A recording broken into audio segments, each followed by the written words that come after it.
யுத்தம் இல்லாமல் ஜெயம் கிடையாது. யுத்தம் தொடர்ந்துக்கிட்டே இருக்குதான் செய்யணும். நம்ம யுத்தம் பண்ணி ஜெயிச்சிட்டு போகிறது நான் செய்யணும். விசுவாசம் என்பது என்னென்ன நான் கண்டுகொண்ட காரியம் என்னென்னா, அந்த தேவனுடைய வாயிலிருந்து வந்த வார்த்தையை நம்பி அதன்படி நடப்பதே விசுவாசம். அந்த காரியங்களை நீங்கள் தெளிவாக இருக்க வேண்டும். அல்லேலூயா.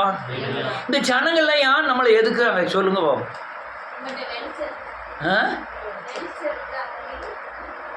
ஆண்டவர் சொன்னார், என்னை பகைத்தது உண்டானால் நீ நீதி தானே நடக்கீங்க, நீங்கள் நேர்மையாக தான் நடக்கீங்க, நீங்கள் கெட்ட வார்த்தை பேசல, அநீதி செய்கிறதில்ல.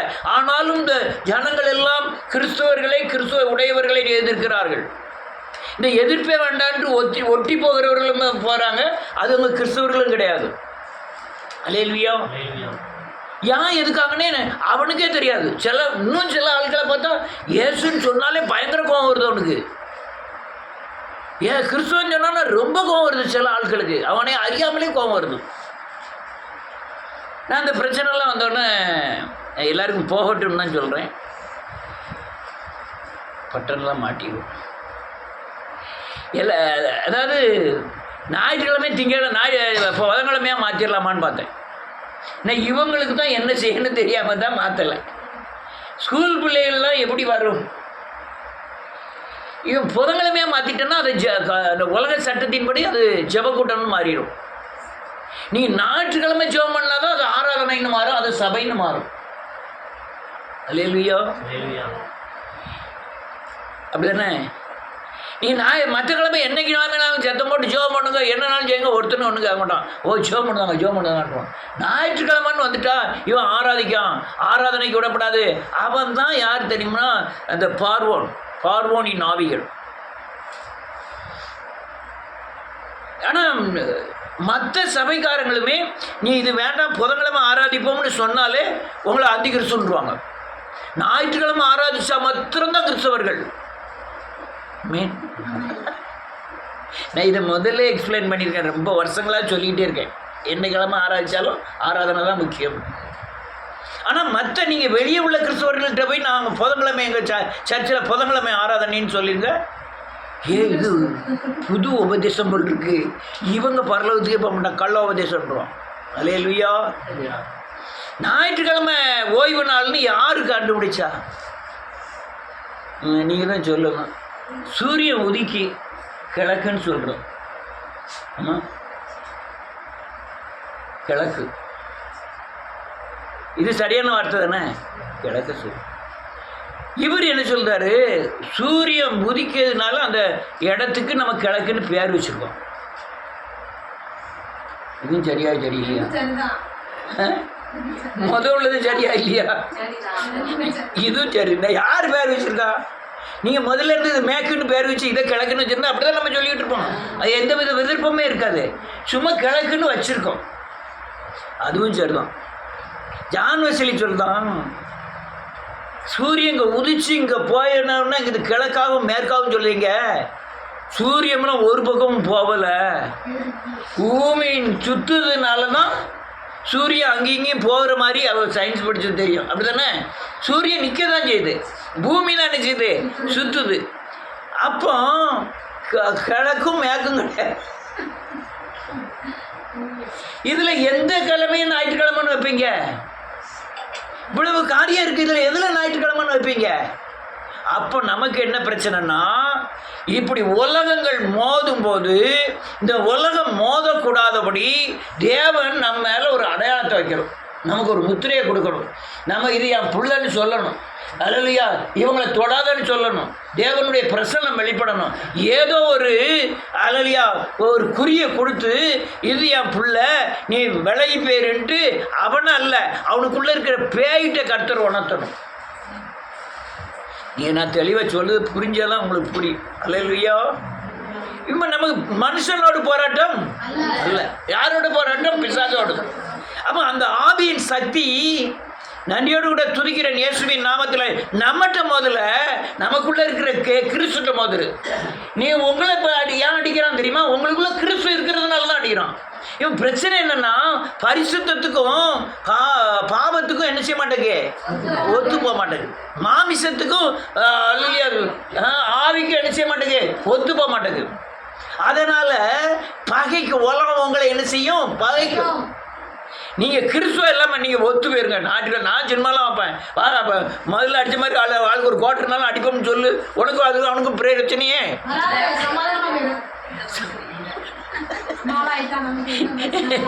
ஒன்றுமே சொல்ல மாட்டான், கேலியும் பண்ண மாட்டான், கிண்டலும் பண்ண மாட்டான், ஒன்றுமே செய்ய மாட்டான். நான் ஒன்றும் இல்லை அப்படின்ட்டு போயிட்டே இருக்கலாம். இப்போ என்ன பிரச்சனை, நான் தண்ணி அடித்தேன், இப்போ தண்ணி அடிக்கலை, நான் ஏசப்பா வணங்குறேன்னு சொல்கிறதான் பிரச்சனை. அல்லேலூயா சொல்லுது. என்ன பிரச்சனை, நான் எனக்குள்ள இயேசுநாதர் இருக்காரு, அவனுக்குள்ள யார் இருக்கார், பேய் இருக்குதுனால இயேசுநாதருடைய பலன் அதிகமாக இல்லாதனால என்கிட்ட மோதுகிற சக்தியின் பலன் அல்லது எனக்கு பெருசாக தெரியுது. உண்மையா இல்லையா? ஏன் பிசாசின் பலம் பெரிய தெரியுது? அந்த பலத்தை ஜெயிக்கக்கூடிய பலன் நம்மகிட்ட இல்லை. கூட கொஞ்சம் பலன் வந்து பாரு நிற்கலாம். அப்படிதான் நின்னா தாவீது. அங்கே யுத்தம் நடக்கு, ஓடி போய் ஜெபம் பண்ணுறான். அங்கே யுத்தம் நடக்குங்க, வந்து பரிசுத்தமாகறான். அங்கே யுத்தம் நடக்கு, வசனத்தை ஒப்பிக்கிறான். அல்லேலூயா கேட்குறான், ஆண்டவரே எனக்கு பலன் தாரும், யுத்தத்துக்கு போகிற பலன் தாரும் கேட்குறான். இதுதான் இந்த உலகத்தில் நமக்கு இருக்கிற பிரச்சனைகள். யாரை சார்ந்து கொள்ள, நேற்று அவர் இடத்துக்கார்ட்ட கூட சொல்லியிருந்தேன், இது தெற்கு இடத்துக்காரர் தான் ஒரு ஆளை அனுப்பி கம்ப்ளைண்ட் பண்ணியிருக்காருன்னு நல்லா தெரியுது. அவர் என்னமோ மிலிட்ரியில் வேலை பார்க்குறான். உங்கள் சொக்காரங்க தான் சொல்லி சரி பண்ணிடும்.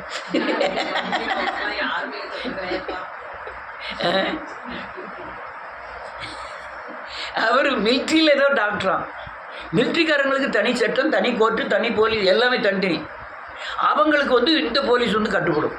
எந்த போலீஸு, எந்த இங்கே ஸ்டேட் கவர்மெண்ட்டில் உள்ள போலீஸ் கட்டுப்படும். இப்போ அவர் அங்கேருந்து ஃபோன் பண்ணோடனே அவங்க அவருக்கு கட்டுப்படுதாங்க. இங்கே யாரோ கொலைசேகரம்ட்டு கம்ப்ளைண்ட் பண்ணியிருக்கான்னு சொன்னாங்க. கொலைசேகரனா முருகனா நமக்கு தெரியாது, நமக்கு தெரிஞ்சது பூரா ஆவி. என்ன நம்ம அவரை பகைச்செல்லாம் பிரயோஜனம் கிடையாது. நமக்கு டைரெக்டாக ஆண்டவர்கிட்ட சொல்ல வேண்டியதான், ஆண்டவரே இந்த ஆவிகளை என்ன செய்யும், அடக்கும். இந்த லைனில் போனால் தான் ஜெயிக்க முடியும். நான் ஒத்தையில் போகக்கூடாதுன்னா உங்களையும் கூப்பிட்டுக்கிடுவேன். புரிஞ்சுக்கிட்டே போதும். நான் சொல்கிற காரியம் புரிஞ்சிட்டாலே உங்களுக்குள்ள தேவன் ஜெயிப்பாருங்கிற விசுவாசம் வந்துட்டாலே பலம் கூடிரும். அதுதான் தேவை. தேவ வார்த்தையை நீங்கள் என்ன செய்யணும், விசுவாசிக்கணும். அதுக்காக வேண்டி தான் நான் போதிச்சுக்கிட்டே இருக்கேன். அல்லேலூயா. அவர் என்ன செய்வார், ஆண்டவர் வந்து உடனே வந்து நீ என்ன தாவீதே வா, உனக்கு ஒரு கவன் எடுத்துக்கோ, கல் எடுத்துக்கோ, கோலியாத்தான, அதெல்லாம் செய்ய மாட்டார். அல்லேலூயா. புதிய ஏற்பாடு வரும்போது என்ன செய்வார், உங்களை கூப்பிட்டு இது என் பிள்ளைங்கிற ஒரு அடையாளத்தை வச்சுருவார். உங்கள் மேலே ஒரு குறியை வைப்பார். எல்லாரும் நீ பார்த்துக்கன்னு டிக்ளேர் பண்ணுவார். அப்படி ஒரு தேவ பிரசன்னத்தை வைப்பார், தேவ சாயலை வைப்பார், தேவ மகிமையை வைப்பார். அதன் மூலமாய் இந்த சத்துருக்குள்ளே இருக்கிற ஆவிகள் எல்லாம் என்ன செய்யும், அடங்கும். அடங்கி வந்து உங்கள் காலெல்லாம் முழங்கெல்லாம் போடாது. நம்மளை கண்டோன்னு என்ன செய்யும், விலகி போயிடும். அல்லேலூயா. இதுதான். இப்போ வாசிப்போம், கடைசி 2 வசனத்தை வாசிப்போம். ஜெபம் பண்றான். யாரு? தாவீது ஜெபம் பண்றான். ஆண்டவரே என் மேல் நோக்கமாகி எனக்கு இறங்கும், உம்முடைய வல்லமையை உமது அடியானாகிய தாவீதுக்கு அருளி என் சந்ததியெல்லாம் ரட்சியும் ஆண்டவரே. ஏன்னா இப்படி பக்கத்து தோட்டத்துக்காரன் போலீஸ் எல்லாம் வந்துக்கிட்டு இருக்கான், எங்களை என்ன செய்யும், ரட்சியும். என்ன மட்டும் இல்லை, இன்னும் குஞ்சும் குருமானா இருக்குல்ல, இதெல்லாம் என்ன செய்யும், ரட்சியும் அப்படின்னு அவன் ஜெபம் பண்ணுவான் தாவீது. அடுத்தால நீர் எனக்கு துணை செய்து என்னை தேற்றுகிறதை என் பகைஞர் கண்டு வெட்கப்படும்படிக்கு எனக்கு அனுகூலமாக ஒரு அடையாளத்தை காப்பியம். நான் உன்னோடு கூட இருக்கிறேன், நீங்க யுத்தம் செய்யல, அந்த ஆளுக்காக நான் யுத்தம் செய்கிறேன், என்னுடைய பலன் என்ன அப்படிங்கிறத ஏன் எனக்கு காவியம் ஆண்டவரே. நல்ல ஜெபமா இருக்கலாம். நம்மளும் எல்லாரும் விரல அதில் வைங்க. நான் சொல்லுற மாதிரியே சொல்லுவாங்க. கர்த்தாவே, நீர் எங்களுக்கு துணை செய்து எங்களை தேற்றுகிறதை எங்கள் பகைஞர் கண்டு வெட்கப்படும்படிக்கு எனக்கு அனுகூலமாக ஒரு அடையாளத்தை காண்பித்தருளும். கர்த்தாவே, நீர் எங்களுக்கு துணை செய்து எங்களை தேற்றுகிறதை எங்கள் பகைஞர்கள் கண்டு வெட்கப்படும்படிக்கு எங்களுக்கு அனுகூலமாக ஒரு அடையாளத்தை நீர் காண்பித்தரலும். எங்க மேல ஒரு அடையாளம் இருக்குங்கிறத காண்பித்தரலும் ஆண்டவரே. இப்படிலாம் சத்தியங்களை போதிக்காதனால அநேக இப்படி ஒரு யுத்தம் வரும்போது தூக்கி போட்டு ஓடிடுவாங்க. அல்லேலூயா. ஒரு ஒரு ஊழியன் தன் பலத்தோடு கூட பலத்தை கூட்டணும். நான் மனுஷ பலத்தை சொல்லலை, அறிவு பலத்தை சொல்லலை, பண பலத்தை சொல்லலை, ஆவிக்குரிய பலத்தை யாரை கூட்டணும்னா நமக்குள்ள கீழே பலவீனமாக இருக்காங்களா அவங்களை பலப்படுத்தி இந்த காரியத்துக்கு ஏற்ற விசுவாசம் அவங்களுக்குள்ள வரும்படி அவங்களை பலப்படுத்தி விசுவாசிக்க வைக்கணும். இப்போ நான் தான் செஞ்சுட்டு இருக்கேன். என் விசுவாசத்துக்கு துணை வேண்டும். இவட்ட 1/2 கிலோ விசுவாசம் இருக்குது, இவட்ட 400 கிராம் இருக்குது, அவட்ட 1/4 கிலோ இருக்குது. எல்லாம் பலன் ஒன்று தான். அது கூடும்போது எனக்கு பலன் என்ன செய்யும்? கூடும். அல்லேலூயா. இது ஆவிக்குரிய யுத்தம் செய்வதற்குண்டான ஆயுதம். அல்லேலூயா. அவன் தாவீது அழகா ஜெபம் பண்றான். ஆண்டவரே, என் சந்ததி, என் குமாரர்கள் ரட்சிக்கப்படும்படியாக எனக்கு ஒரு அடையாளத்தை மாத்திரம் காண்பித்தரலும் ஆண்டவரே. அல்லேலூயா. தாவீது காயின் ஆபேல் 2 பேரும் பலி செலுத்த போகிறார்கள். ஒருவன் தேவனுக்கு ஏற்ற பலியை செலுத்தினான், இன்னும் எல்லாருக்கும் தெரியும். தன் சகோதரனை கொன்று போட்ட உடனே ஆண்டவர் சாபம் இடுகிறார். நீ எங்கே போனாலும் அது உன் வாழ்க்கை முள்ளும் குறுக்குமாய் பிழைப்பிக்கும் அப்படின்லாம் சொன்ன உடனே அவன் ஆண்டவர்கிட்ட ஜெபம் பண்ணான். ஆண்டவரே, எங்களை இந்த ஜனங்கள் கொண்டு போகாதபடி எனக்கு ஒரு அடையாளத்தை தாரும் ஆண்டவரே. ஆண்டவர் சொல்றார், உனக்கு ஒரு அடையாளத்தை தந்தேன். அதுதான் ஆவிக்குரிய அடையாளம், ஆவியானவருடைய அடையாளம், ஆவியானவருடைய அடையாளம். அல்லேலூயா. அது பல கோணங்களிலே உங்களுக்குள்ள கிரியை செய்யும். அல்லேலூயா. பிரச்சனை நான் அடையாளத்தை நான் சொல்றேன். ஒரு பயங்கரமான பிரச்சனை இந்த பூமியில சந்திக்க கூடாத ஒரு பெரிய பிரச்சனை வந்துட்டு, ஆவியானவர் உங்களுக்கு ஒரு அடையாளத்தை காமிக்கணும். உங்க அண்ணனை காமிக்கணும். அப்படியா? தம்பி உடையான் அந்த அடையாளம் கிடையாது.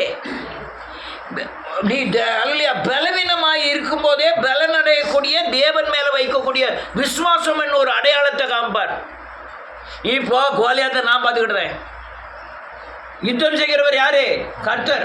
நீ யுத்தத்தில் நீங்கள் என்ன எப்படி இருப்பீர்கள்? சும்மா இருப்பீர்கள். கர்த்தர் உங்களுக்காக யுத்தம் செய்வார். நான் யுத்தம் செய்தேன், நீ போ, நீ சும்மா நில்லு. ஐயா, அடையாளம். நீ போய் விசுவாசிக்கிறதா, விசுவாசிக்க பலன் வருதுல்ல, அதுதான் அடையாளம். அல்லேலூயா. இவன் காயினுக்கு என்ன அடையாளம் கொடுத்தாரு? அவன் மேல ஒரு ஆவியை வைத்தார், பரிசுத்த ஆவியை வைத்தோன்னா அதுதான் அடையாளம் அவனுக்கு. அல்லேலூயா. கொலையே நடக்கல, அதுக்கு முந்தி கொலையே கிடையாது. 2வது சந்ததி யாரு? ஆதாம் ஏவாளுக்கு பிறந்த 2வது சந்ததி.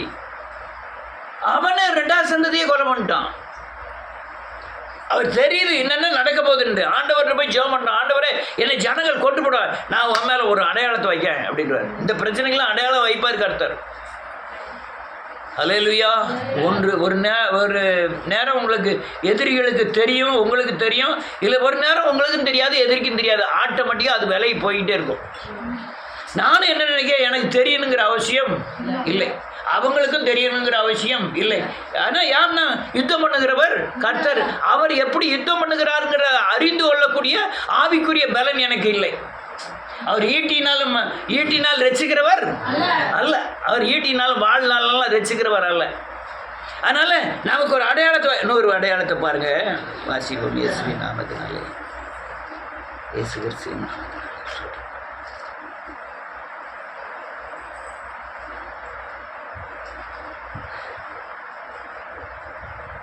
இது ரொம்ப எடுக்க வேண்டியது இருக்குது, அது எடுக்க வேண்டாம், சும்மா வாயினாலே சொல்லிட்டு போயிருக்கேன். யாத்திராகமத்தில் பார்த்தீங்கன்னா மோசேட்ட சொல்லுவார், மோசே போய் கேட்க, ஆண்டவரே நீர் அழைத்து வந்தீருங்கிறதுக்கு அடையாளம் என்ன அப்படிங்க. ஆண்டவர் சொல்லாரு, நீங்கள் இந்த மலையில் என்ன செய்வீர்கள், எனக்கு ஆராதனை செய்வீர்கள், அதுதான் உங்களுக்கு அடையாளம். அல்லேலூயா. அப்போ உங்களுக்கு இந்த எதிராய் வர சத்துருக்களை ஜெயிக்கக்கூடிய அடையாளம் என்னன்னா ஆராதனை. உங்களுக்கு உங்க சத்துருவை ஜெயிக்கக்கூடிய அடையாளம் என்னன்னா உங்களுக்குள்ள இருக்கிற பரிசுத்த ஆவியானவர். காயனுக்குள்ள எப்படி அடையாளமாய் அச்சடையாளமாய் கொடுக்கப்பட்ட பரிசுத்த ஆவியானவர் யுத்தத்தில் ஜெயிக்கக்கூடிய அடையாளமாய் இருந்ததோ அப்படியே தான் உங்களுக்கும் ஆராதனை முறைமைகளும் அல்லது பரிசுத்த ஆவியானவருடைய தங்குதலும் ஜெயிப்பதற்குண்டான அடையாளங்கள். முதல்ல கையை உள்ள விட்டுட்டு வெளியே எடுத்தான், குஷ்டரோகம் ஆயிட்டு. அடுத்தால கையில் இருக்க கம்பை கீழே போட்டான், பாம்பாயிட்டு. அவனும் கம்பை கீழே போட்டான், அதுவும் பாம்பாயிட்டு. இதுல என்ன அடையாளம்? ரெண்டு பேரும் பாம்பாயிட்டுல. அது அடையாளம் இல்ல, இவன் பாம்பு அவன் பாம்பு என்ன செய்யிட்டு, இதுதான் அடையாளம். நீங்க செய்யற சக்தியை எதிரியும் செய்யறான். அந்த விக்கிராராதனை செய்யக்கூடிய மாந்திரவாதிகளும் அதே அடையாளத்தை செய்யறான். அதுல பெரிய அடையாளம் என்ன தெரியுமா? இவன் கோல் அவன் கோலை என்ன செய்து விழுங்கிட்டு அவன் வல்லமையை இந்த வல்லமை மேற்கொண்டது. இதுதான் நமக்கு கொடுக்கிற தேவன் தருகிற அடையாளங்கள். அல்லேலூயா. ஆனால் ஜெபம் பண்ணணும், ஆண்டவரே எனக்கு ஒரு அடையாளத்தை காண்பித்தரணும். தாவீது ஜெபம் பண்ண, ஆண்டவரே எனக்கு ஒரு அடையாளத்தை காண்பித்தரணும், நீர் என்னோடு கூட இருப்பதை இந்த ஜனங்கள் அறியணும், ஒரு அடையாளத்தை தாரும். அடையாளத்தை தாரணும்னா பெரிய மீசை வச்சுக்கிட்டு உடனே மன்னிச்சு கட்டிட்டு அதெல்லாம் அடையாளம் கிடையாது. நீங்கள் தாழ்ந்து போகிறது தான் அடையாளம், சுமக்கிறது தான் அடையாளம், சகித்தல் தான் அடையாளம். அல்லையா?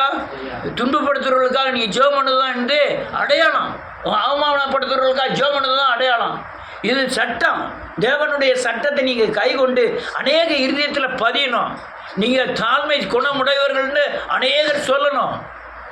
அல்லையா? இயேசுவை போல மாறணும், அதுதான் அடையாளம். அப்போ தான் நீங்கள் பிசாசை ஜெயிக்க முடியும், இல்லைன்னா இந்த உலகத்தில் பிசாசை ஜெயிக்க முடியாது. அல்லையா? அடுத்தல நன்றியோடு கூட துதிக்கிறேன் இயேசுவின் நாமத்தினாலே. ஒரு வசனத்தை வாசிப்போமே.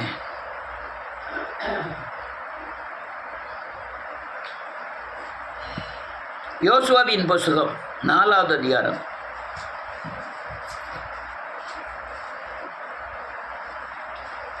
4வது வசனம் இதிலிருந்து 7வது வசனம்.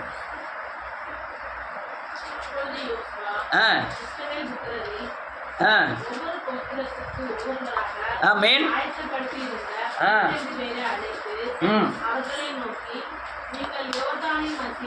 ஆமென். ஆமென்.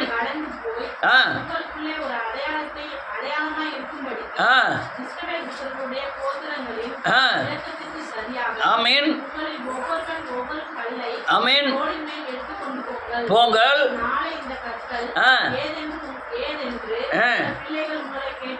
கேட்கும்போது ஆமென். ஆமென். ஆமென்.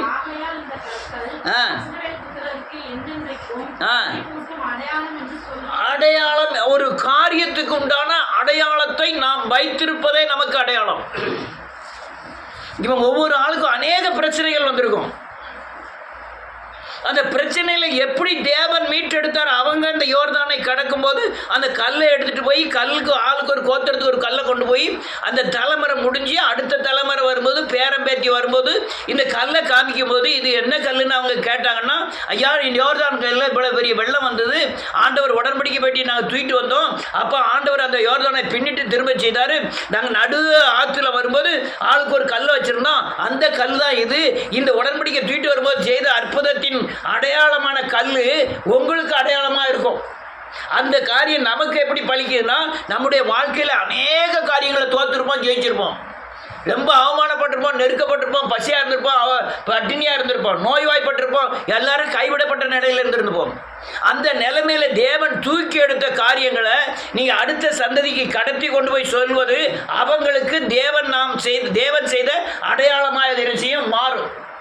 நான் எனக்கு செய்த காரியங்களை என் பேரண்ட்டு சொல்லுவேன். அப்போ அவன் என்ன நினைக்கான், எங்க தாத்தாக்கு செய்யற காரியங்களை எனக்கும் கர்த்தர். அப்ப செஞ்ச காரியத்துக்கு உண்டான அடையாளம் அது. அல்லேலூயா. போலீஸ் ஸ்டேஷன், முந்தி உள்ள போலீஸ் ஸ்டேஷன் வேற, இப்போ உள்ள போலீஸ் ஸ்டேஷன்லாம் வேற. ரொம்ப கொடுமை, முந்தியெல்லாம் ரொம்ப கொடுமை. போய் விடியாலமே வர சொல்லிடுவான், இப்போ வெளியே காத்து கிடக்கணும். வந்து ஒரு போலீஸ் வருவான், இல்லை என்ன சார், சாரே கேஸ் சார், எந்த ஊரில் மனுஷன் முடியும், உட்கார் அப்படின்ட்டு அவன் போயிடும். எல்லாம் பைக்கெலாம் கிடையாது, எல்லாம் சைக்கிள் தான். சைக்கிளில் அந்த அந்த கம்பியில் தான் அந்த லத்தி கம்பெல்லாம் கட்டிருப்பாங்க. அப்போ பேண்ட்லாம் கிடையாது, தௌசர், இந்த தொப்பி கிடையாது, கூப்பு தொப்பி. அதெல்லாம் நீ பார்த்துருக்கலான்னு தெரியல. கூம்பு தொப்பி, சிவப்பு தொப்பி, அதில் ஒரு இது கொண்ட வர தொங்கும். அவர் போயிடுவார். அது பெரிய வந்து மறக்கா மாதிரி இருக்கும் அந்த தொப்பி. இது சிம்பிளாக இருக்குது. அடுத்தால ஒருத்தர் வர்றார். அவர் யார் வந்தாலும் நம்ம எந்திரிச்சு நின்று துண்டு போட்டுருந்தா துண்டு அப்படி வச்சுட்டு நிற்கணும். ஆனால் அவர் ஒரு என்னது ஐயா அப்படி மனுஷனுடைய போய் சாரே கேஸ் உட்கார், ஐயா இருக்கான்னு. சில ஆள் உட்காரு நான் ஐயா இருக்கான்னு பார்த்து சொல்லுதுன்னு தான் அதோட சரி உள்ளே போனவர். ஒவ்வொரு ஆளுக்கும் எந்திரிச்சு நிற்கணும். உள்ளே போனவுடனே அவர் எழுத ஆரம்பிப்பார். எழுதி முடித்து அவர் எழுதிக்கிட்டு இருக்கும்போது அங்கே பேசுவார், இங்கே பேசுவார். அவர் 1 மணி நேரம் ஆயிரும். நம்ம அங்கங்கே ஆன மாதிரி அசையாமல் நிற்கணும். ஆனால் இப்போ அப்படி கிடையாது. போனவுடனே ஒரு பெஞ்சு போட்டுருக்காங்க, டேரக்ட் பெஞ்சு, அதில் போய் டக்குன்னு உட்காந்துடலாம். அவங்க உட்காருன்னே சொல்ல வேண்டாம், நம்மளே உட்காந்துக்கலாம். செருப்பெல்லாம் போட்டுக்கிட்டு உள்ளே வாங்க அப்படின்ட்டுவாங்க. இந்தியெல்லாம் ரொம்ப கொடுமையிலும் கொடுமை. நமக்கு நம்ம விசாரணை கேதினா உள்ளே போய் விசாரணை அன்றைக்கி கூப்பிட்டு போனாங்கன்னா விடிய கால சாப்பாடு, மத்தியான சாப்பாடு, சாயங்கால சாப்பாடு உண்டு. நம்ம கொஞ்சம் உயிர் நிற்கணுங்கிறதுக்காக மத்தியானம் போல் கொஞ்சம் போல் சோறு கொடுப்பாங்க. எங்கேயாவது கடையில் இந்த முழு சாப்பாடெலாம் வாங்கி விட மாட்டாங்க. இந்த பொங்கல் இல்லை இந்த லெமன் இந்த கடையெல்லாம் வச்சுருந்தா அதை 20 ரூபாய்க்கு 15 ரூபாய்க்கு வாங்கி எடுத்து கொடுத்துட்டு இந்த 3 வேளை சாப்பாட்டுக்குள்ளதை எழுதி அதுக்கு எத்தனை பைசா வந்தது அவங்க எடுத்துக்கிடுவாங்க. நம்ம பட்டினியா. ஆனால் இப்போ அப்படி கிடையாது. இப்போலாம் அப்படிலாம் எடுக்க முடியாது. எல்லாம் கேமரா வச்சுருக்காங்க உள்ள பூரா சும்மாலாம் அடிக்கலாம் முடியாது. உள்ள பூரா கேமரா வச்சுருக்கான். அல்லேலூயா. இதெல்லாம் இப்போ நான் இதை பூரா எதுக்கு சொல்கிறேன்னா, என் பையன் பேரண்ட்டை சொல்லுவேன். பேரா கட்டுக்கிட்டியா பேரா, இப்படிலாம் உங்கள் தாத்தா அடிபட்டேன். ஆனால் இப்போ எப்படி இருக்கேன், இந்த இயேசுவை சேவித்ததுனால இந்த பலமாக இருக்கேன், ஆவியில் பலமாக இருக்கேன். இதுதான் எனக்கு அடையாளம். எனக்கு என்ன அடையாளம்? பாவியாக இருந்தேன், இயேசு சந்தித்தார், ரட்சிக்கப்பட்டேன், இயேசுவை போல மாறினேன். இது எனக்கு என்னது அடையாளம். இது எனக்கு மட்டும் அடையாளம் அல்ல, என் சந்ததிக்கு பூராமே அடையாளம். அல்லேலூயா. என் சந்ததிக்கு பூராமே அடையாளம். 100 அடையாளத்தை பாருங்க இயேசுவின் நாமத்தினாலே. மத்தேயு எழுதின சுவிசேஷம் 16வது அதிகாரம் 1லேருந்து வாசிக்கலாம்.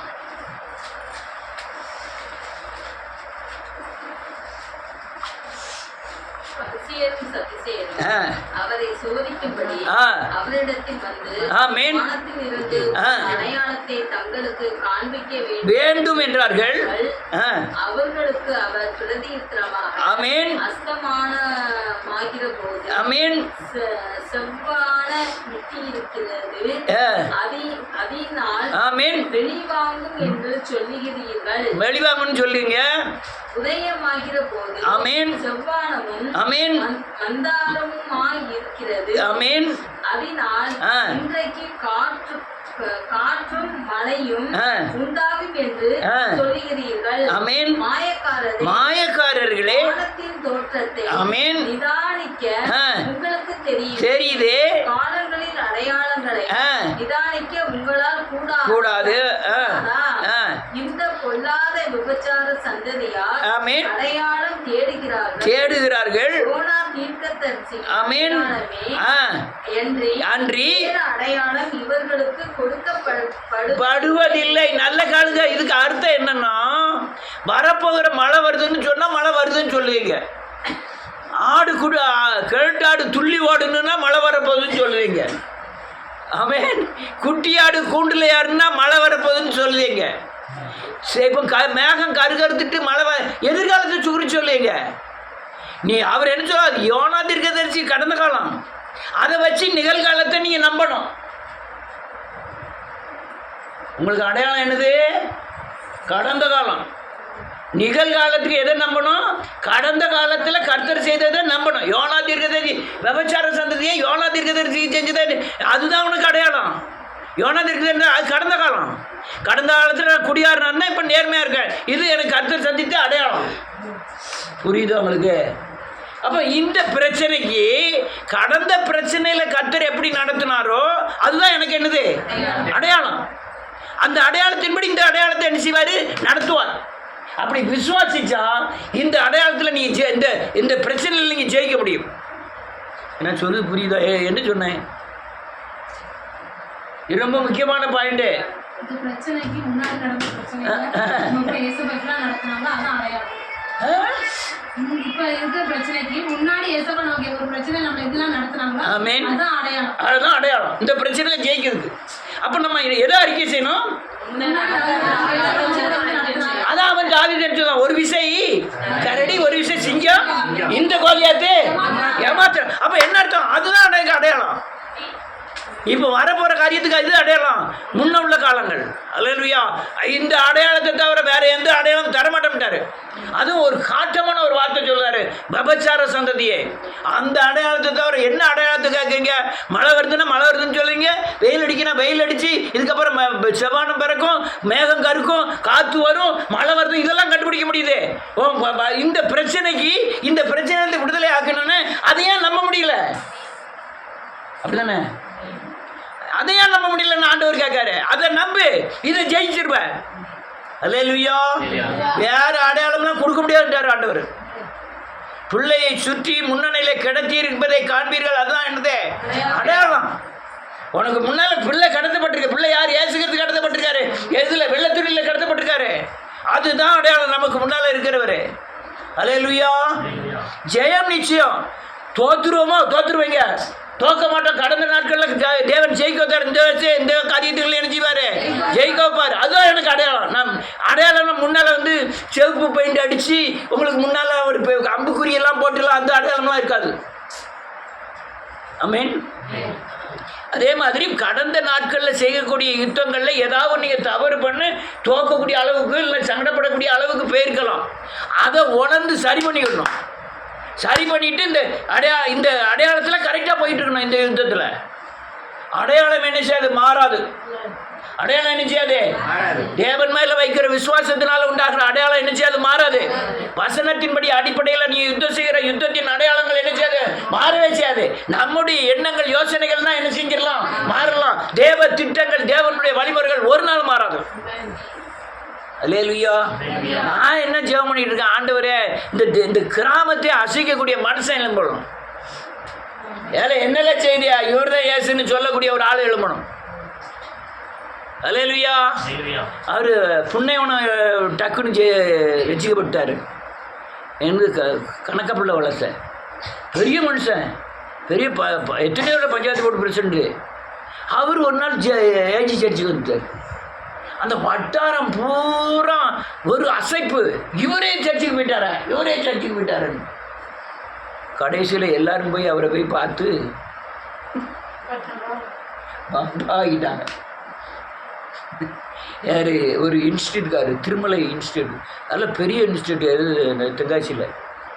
அதை அவரை போய் பார்க்கணுன்னு என்ன முதல்ல சொல்லியிருக்கோம்னு நீங்கள் பார்க்கணுன்ட்டு கூப்பிட்டு போயிருக்காங்க. எனக்கு முந்தி 7th டே போய் நிற்காரு. என்னை கூப்பிட்டு போனவர் மேகநாதன் இன்ஜினியர். நான் வெளியே நின்றுட்டுருக்கேன். அவர் போய் உள்ளே போய் பேசிகிட்டு இருக்காரு. அந்த திருமலை அவர் யார் வந்தாலும் வாங்கன்னு கூப்பிடுவார். உடனே போய் அவர் போய் பேசிட்டு இருக்காரு. அவர் இந்த தானியல், இந்த 4 கொம்பு 3 கொம்பு அந்த இதெல்லாம் இருக்குல்ல, அந்த சொப்பனம் அதை குறித்து விவரமாக சொல்லிவிட்டு அதனால் வந்துருங்கன்னு எங்கள் 7வது நாளுக்கு வந்துருங்கன்னு சொல்லிவிட்டு அவர் போயிட்டார். அடுத்தால பிரதரின் சர்ச்சில் உள்ளவர் அடுத்தால போய் வர்றாரு. அவரை போய் பார்க்க வரிசையாக ஒவ்வொரு ஆளாக எங்கள் சர்ச்சுக்கு வாங்க கூப்பிட போகிறாங்க. நானும் வேறு வெயிட்டிங் லிஸ்ட்டில் 2 வீட்டுக்கு அந்த சைடு நிற்கும். நாங்கள் எழுப்புதலில் இருந்து நிற்கும். முதல்ல 7th டே பார்த்துட்டு வந்தாச்சு. அடுத்தால பிரதரின் சர்ச்சு போகிறாங்க. நம்மளாம் உணவில் தோழராக இருக்கலாம் அப்படி இப்படின்னு சொல்லிட்டு அவர் சொல்லி போயிட்டார். அடுத்தால ஏஜி சர்ச்சு பாஸ்டர் மேகநாதன் இருந்தார் தெரியுமா? மேகநாதன் இல்லை, என்னதோ நாதன்ட்டு வரும். அவர் என்ன செஞ்சார், அவர் போய் நம்ம சர்ச்சு பக்கத்தில் இருக்க 2 தெருக்கு அடுத்தால தான் நம்ம சர்ச்சு தெங்காச்சியில். உடனே வந்துருங்க, நம்ம சர்ச்சில் நல்ல கீத ஆராதனைகள்லாம் ஜம்முன்னு இருக்கும், நல்ல ஏசிலாம் போட்டிருக்கோம் அப்படி இப்படின்னு சொல்லிட்டு வெளியே வந்தார். என்னையே கூப்பிட்டு போனார் மேகாநாதன். நாங்கள் எழுப்புதல் சத்தியம், மனம் திரும்புதல், சிலுவை உபதேசம், மனம் திரும்பினா ரசிக்கப்படுவீர்கள் அப்படின்னு சொல்லிட்டு நான் எல்லாத்துக்கும் அவர் சரின்ட்டார். குறைஞ்ச வயசு பையன், ஆனால் நல்ல டேலண்ட், ரொம்ப படிப்பு, ஏகப்பட்டவருக்கு டிசிஷன் எடுக்காரு. கொஞ்சம் வயசு தான். உடனே அவர் சரி போன ஆளுக்கு பூரா டீ மிக்சர் எல்லாம் கொடுக்குறாரு. நானும் மிக்சர்லாம் சாப்பிட்டுட்டு எழுப்புதலை குறித்து சொல்லிட்டு பாவ சாபத்திலேருந்து விடுதலை ஆனதான் இந்த பூமியில் நீங்கள் பரலவராஜ்யத்துக்கு போக முடியும், பாவ சாபத்திலேருந்து விடுதலை ஆனதான் நீங்கள் பிசாசை ஜெயிக்க முடியும் அப்படிலாம் விவரம் பூரா சொல்லிட்டு நான் வந்துட்டேன். அதுக்கப்புறம் ஒரு ஆள் போயிட்டுக்காரு, அவர் சொந்தக்காரரு. எல்லாம் சும்மேரி, நம்மெல்லாம் இந்த ஜாதிக்காரங்க, நம்ம சபை நமக்குன்னு ஒரு சபை இருக்குது, அந்த சபைக்கு போனால் தான் நம்ம ஒன்று தாயா பிள்ளையாக இருக்கலாம். வேறு சபைகளமான வேறு ஜாதி எல்லா ஜாதியும் வந்திருப்பான், பிறகு நீ தனியாக தான் நிற்கணும். இதெல்லாம் நம்ம பூரா ஒரே ஜாதியில் இருக்கோம். வந்துருங்க அவரை கூட்டு போயிட்டார். இப்போ திருமலை எங்கே போகிறாரு தெரியுமா? அங்கே போயிட்டு அந்த சபை வேண்டாம், அந்த சபை வேண்டாம், அந்த சபை வேண்டான்ட்டு திருப்பியும்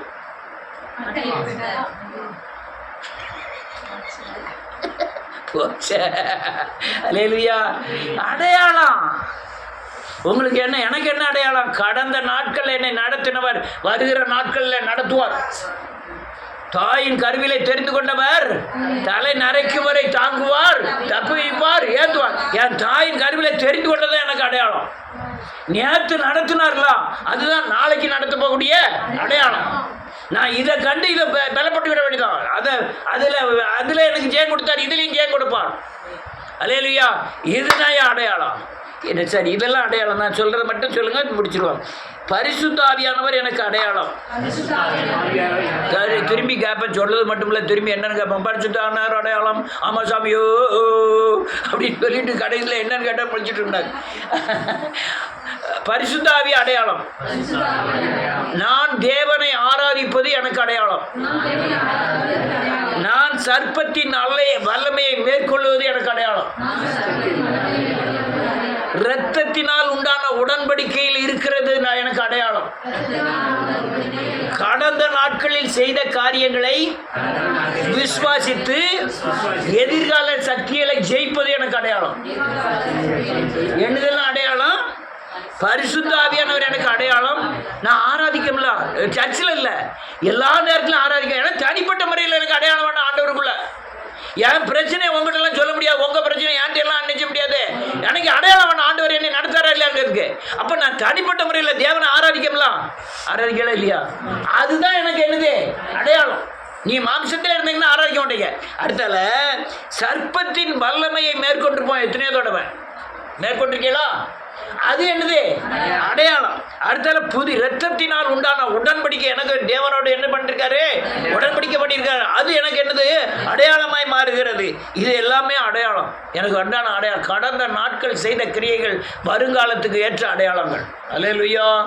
அதனால கர்த்தர் கைவிட மாட்டார், வெட்கப்படுத்த மாட்டார். இதெல்லாம் நீங்கள் அறிக்கை செய்யணும். ஒவ்வொரு தடவையும் கர்த்தர் யார் கைவிட்டாலும் கர்த்தர் என்னை, அது அந்த சூழ்நிலையே இருக்காது, ஆனால் நீங்கள் அறிக்கை செய்யணும். அப்படி அறிக்கை செஞ்சீங்கன்னா தப்பித்துக் கொள்ளுவீர்கள்.